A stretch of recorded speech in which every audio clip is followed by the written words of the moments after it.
Mummy. अरे तू यहाँ क्यों आई है? कितनी बार मना किया है मेरे काम की जगह पे मत आएगा, साहब लोगों ने देख लिया ना तो गुस्सा हो जाएंगे। अरे मम्मी मैं कलेक्टर बन गई हूँ। सच बोल रही?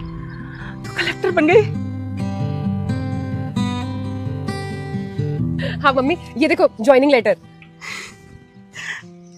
बेटा तू घर जा, मैं जल्दी काम खत्म करके आती हूँ, फिर हम मंदिर जाएंगे, प्रसाद चढ़ा के आते। अरे मम्मी खत्म करके क्यों काम? अभी चलो ना, अभी चलते ना मंदिर, आओ।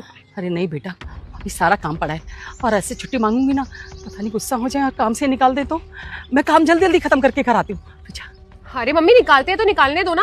और वैसे भी अब ना मैं कलेक्टर बन गई हूँ। कलेक्टर की माँ आराम करती हुई अच्छी लगती है, काम करती हुई नहीं। और आपको क्या लगता है अपने कलेक्टर बनने के बाद भी मैं आपको ऐसे लोगों के घर में काम करने दूंगी क्या? अरे छोड़ो ना काम, हम चलते हैं ना घर। अरे चुप कर, कुछ भी मत बोल। तुझे पता है इस काम की वजह से ही तू कलेक्टर बनी है। तेरी पढ़ाई के लिए साहब ने पूरे 50,000 रुपए दिए थे मुझे, खर्चा भी तो उतारना है। ऐसे काम छोड़ के चली जाऊंगी तो उन्हें क्या लगेगा कि मैं पैसे लेके भाग गई। हाँ तो मम्मी हम लौटाएंगे ना उनके पैसे, मैं मना कहाँ कर रही हूँ। मैं कौन सा आपको कह रही हूँ कि उनके पैसे लेके भाग जाते हैं। मेरी नौकरी लग जाएगी, तनख्वाह आएगी तो हम उनके पैसे लौटा देंगे। और उनका एहसान है हमारे ऊपर, मैं जिंदगी भर ये बात नहीं भूलूंगी। लेकिन मम्मी आप भी तो समझो ना, अब आपकी उम्र हो गई है, क्या जरूरत है काम करने की? आराम से घर पे रहो ना, क्या क्या मिलेगा ये सब करके? नहीं बेटा ऐसे नहीं, ऐसे मैं एकदम से नौकरी छोड़ के चली जाऊंगी तो साहब लोगों को बड़ी परेशानी हो जाएगी। अरे साहब यहाँ अकेले रहते हैं, कैसे करेंगे वो घर का काम? और इतनी जल्दी कोई दूसरा काम वाला मिलेगा भी नहीं। और फिर तू ही बता, तेरे कलेक्टर बनते ही मैं तुरंत काम छोड़ दूंगी तो साहब को क्या लगेगा कि मतलब निकलने के बाद हमने उनके बारे में कुछ नहीं सोचा और काम छोड़ के निकल गई मैं। उन्हें लगेगा कि हम कितने मतलबी स्वार्थी लोग थे, जब जरूरत थी तो उनसे मदद ली, पैसा तक लिया, और काम निकलने के बाद बिना कुछ बोले काम छोड़ दिया। नहीं बेटा मैं ऐसा नहीं कर सकती।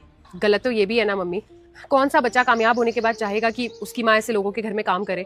मम्मी मैंने देखा है आपने जिंदगी में कितनी मेहनत की है। पूरा दिन आप लोगों के घर में काम करती थी और उसके बाद भी घर आके हमें प्यार से सुलाती थी और हमारे लिए खाना बनाती थी। मम्मी मैंने देखा आपके पास आराम करने का भी वक्त नहीं होता था, लेकिन अब बस मम्मी बहुत हो गया। अब आपका सिर्फ आराम करने का वक्त है, अब हमारे अच्छे दिन आ गए हैं। सही बोल रही है आपकी बेटी। साहब वो बोल रही है कि आपको काम नहीं करना, तो आपको काम क्यों करना है? कॉन्ग्रेचुलेशंस, बहुत खुशी हुई ये जानकर कि आप कलेक्टर बन चुकी हो। Thank you so much sir. Sir मेरी आपसे एक रिक्वेस्ट थी, आप प्लीज़ मम्मी से कहिए ना कि अब वो ये काम करना छोड़ दे। ठीक है मम्मी। सर मेरी मम्मी ने ना पूरी ज़िंदगी मेरे लिए मेहनत की है और मुझे ये भी अच्छे से पता है कि उन्होंने आपसे भी उधार लिया है, और इसके लिए ना मैं आपका हाथ जोड़ के धन्यवाद करती हूँ। आपने हमारी मदद तब की थी जब शायद कोई हमारी मदद करने के लिए तैयार नहीं था, और हम आपका एहसान ज़िंदगी भर नहीं भूलेंगे, और ये पैसे भी हम जल्दी लौटा देंगे। लेकिन सर मैं नहीं चाहती कि। बेटा रुक जा, मैं हारे के सहारे खाटू श्याम हूँ। मैं वचन देता हूँ यदि तुम इस वीडियो को लाइक सब्सक्राइब करके अपने 5 सच्चे मित्रों को शेयर करते हो तो मैं तुम्हें जीवन में किसी भी परिस्थिति में हारने नहीं दूंगा।